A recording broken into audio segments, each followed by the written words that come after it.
દિયોદર ખાતે હનુમાન જન્મોત્સવ નિમિત્તે હનુમાનજીનો યજ્ઞ યોજાયો। રાજ્યભરમાં હનુમાન જન્મોત્સવને દિવસે વિવિધ જગ્યાએ હનુમાન દાદાની પૂજા અર્ચના કરવામાં આવી હતી। દાદાના મંદિરોમાં હવન તેમજ સુંદરકાંડનું આયોજન કરવામાં આવ્યું હતું।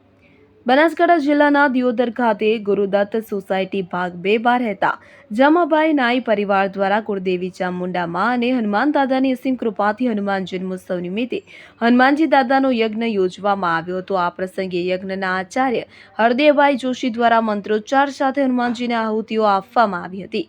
દાદાની આરતી ઉતારવામાં આવી હતી। આ પ્રસંગે પધારેલ મહેમાનોનું પરિવાર દ્વારા સાલ ફુલહાર દ્વારા સન્માન કરવામાં આવ્યું હતું। તેમજ સમાજના સંત તાજેતરમાં કુંભ મેળામાં 1008નું નાની ઉંમરમાં બીડું મળ્યું છે એવા સુરેન્દ્રનગર જિલ્લાના વઢવાણ લીંબચ માતાજીના સેવક સંત શ્રી ઋષિદાસ બાપુ પધારી પરિવારને આશીર્વાદ પાઠવ્યા હતા। આ પ્રસંગે દિયોદર રાજવી શ્રી ગિરિરાજસિંહજી વાઘેલા, નાઈ સમાજના અગ્રણી, રાષ્ટ્રીય નાઈ મહાસભા પ્રદેશ પ્રમુખ શ્રી આંબાભાઈ સોલંકી, રામણા રાજપૂત સમાજના અગ્રણી શિક્ષક શ્રી અમૃતભાઈ ભાટી, સેવાકીય પ્રવૃત્તિ સાથે જોડાયેલા શાળા નંબર 2 નાઈ ચાર્જ આચાર્ય શ્રી જામાભાઈ પટેલ, રામપુરા ધુના આચાર્ય નાઈ અશોકભાઈ ધુણસોલ, તપસ્વી વિદ્યા સંકુલના પ્રમુખ ડાયાભાઈ પટેલ, પત્રકાર અનુપજી ઠાકોર, પત્રકાર હસમુખભાઈ ચૌધરી, પત્રકાર સુંડાભાઈ દેસાઈ, દિયોદર તાલુકાના બક્ષીપંચ મોરચાના પ્રમુખ નાઈ ઈશ્વરભાઈ નાઈ,